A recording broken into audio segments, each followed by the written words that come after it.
What's up guys, Blaze here, bringing another video. So today I'm going to go ahead, I'm going to be looking at some stuff like training and what deck I've been using recently. What's going to happen is, what I've been using recently are a Knight, Musketeer, Mini P.E.K.K.A, Minions, Arrows, Barbarians, Giants, and the Baby Dragon. Now some of you are wondering like why I might be using this, what's good about it, what is good about it.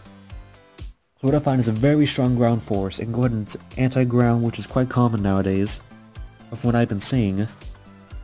Now, one of the good things is that if you have a lot of single targets, such as like say another giant that's coming at you, you could use something like the Barbarians, because it's like 4 of them, it does a lot of DPS per second as a group, or the Minions, or the Mini P.E.K.K.A to counter it. Now if you want to go and make a push yourself, Barbarians and Knight and Giant are great for going and leading the charge, and you have Minions or Mini P.E.K.K.A or Musketeer to support them. So in the way, you almost always have a card that can go ahead and make a charge and defend against others. The weakness for this is the fact that you can go ahead, there are air troops that can counter, like the Baby Dragons are the hardest ones I have a hard time countering, which is really common. For that, I use Minions when I can. If I could use them to use other troops like the Barbarian or the Knight to distract it, and have Minions go ahead and take on the Baby Dragon while it's busy, or counter for another Baby Dragon, or the Musketeer, which can target both ground and air. What happened is that the Baby Dragon, it can take it on a couple more, 9 shots if it's level 2. Mana Musketeer, which is just like a couple seconds, or I'd say, let me do some math real quick. That's about like 9 seconds to go ahead and take it out. It was just a Musketeer. If something else supported like the Minions, or if you have Crown Tower supporting it, it wears it down quite quickly.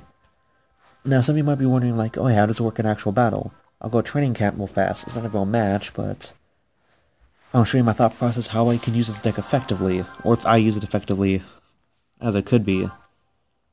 Now training Clemence, oh yeah, good luck. I can't say the same thing with, AI.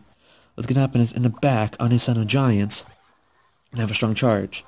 That's more like, I'm trying to be explaining some types of stuff here and there, like the Witch, it spawns quite a bit of troops. It's actually a really powerful card overall.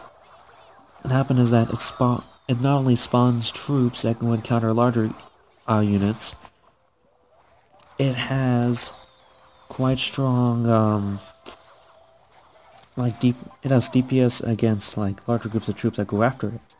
So the main way to counter it is to have like a larger troop that can counter only it, or just splash damage. It's really difficult to find, like, Baby Dragon could work, but it can wear down pretty quickly, because, like I said earlier, the Witch has good DPS overall. So right now I was using a lot of smaller troops, which if I use larger troops like the Barbarians, it could counter them pretty well. Baby Dragon counter those also. Like the Mini P.E.K.K.A can make short work of the Wizard, because it does splash damage against a stronger troop by itself. Now, what's gonna happen is Baby Dragon's gonna distract the left Crown Tower, or it did for a second. So if I have multiple charges, like one from the left and one from the right, it's good for countering both of them. Or it's good for like getting damage in no matter what. But now I need to defend my left tower because it's getting pretty weak, and I do the best I can and not let it get too hurt. Or get hit too much, I was gonna say, but change it. Now, the trainers, they're okay for practicing on. They're not really high level or anything. They're good enough for the fact that you want to go ahead and use them for just more practice, more anything else, which, well, it is for training for a reason. Nothing high level like a real battle, nothing too hard. Which I guess I understand, because you don't want to have any people get discouraged and like, hey, this is really tough to use, I can't really use it. Which, I mean, I understand why they did that, but it's really hard to have good practice unless you have a good clanmate, or a good clan that's on all the time. I'm going for the 3-star right now, because I have all this good amount of troops here, and I'll be able to take it out. He took one Crown Tower, but I'm just about to take out the last one. Used the arrows to finish it off, and I win. So that's how I use it. He was using a smaller ground smaller troops, which wasn't really the best option against like having a variety of troops what that guy had, and you're using more ground-based troops than anything else. So I was pretty set. If he used air troops, it would have hurt me much more because I don't have too many counters for air, or at least a lot of strong counters. And yeah, that's kind of the deck I've been using, why I use it, and how it's effective. Now let me go ahead and explain the weakness of this deck. You have large like minion hordes and minions. If you do not have the arrows, then it's going to have Order Baby Dragon out.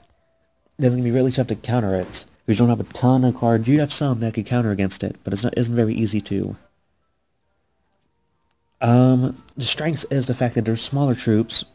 You can go ahead and like kind of overwhelm them, or I could use the arrows, or the minions, or the baby dragon. They got the smaller troops. If they have large troops, I could use the minions, the barbarians, the musketeer, and the mini P.E.K.K.A. to take them out. Something like a giant skeleton, have a swarm of barbarians, and put it next to Crown Tower. Boom, it's almost gone. Like a mini P.E.K.K.A. to support it, like along with barbarians or giant to counter it. I'll do a lot of DPS per second and be able to distract it and protect my towers. So guys, that's pretty much the deck I've been using. I think it's pretty good overall. I don't think it's the perfect deck I've ever had, or the best deck I've ever had so far, but it has been pretty effective overall. I think next episode you guys want, I can be talking about another deck I was using. It's really cheap, and it's good against, like, it has some strong points against both, like, air and ground, but it isn't really strong by itself, but it's more for overwhelming the opponent if it has, you know, like, sometimes small troops, sometimes big troops. I'll explain more in the next video if you guys want me to. So guys, that's the guy who helped me out, and, like, he gave me the ideas for this deck before I go out. I was about to close the video, but I forgot about him. And he helped me pretty much get the idea for this deck. I have some modifications, of course, but I have to thank Helizang. What is it? I'll try to show you his name. He's popped up on the screen earlier, and I want to give him thanks for helping me with this deck so far. Yeah, the guy who went like, I hate this, Shredder Replay, that's him. And just, you know, shout outs and thanks overall for helping with this. So guys, that is it for this video. If you liked the video, like, subscribe, comment, rate. And I hope you enjoyed.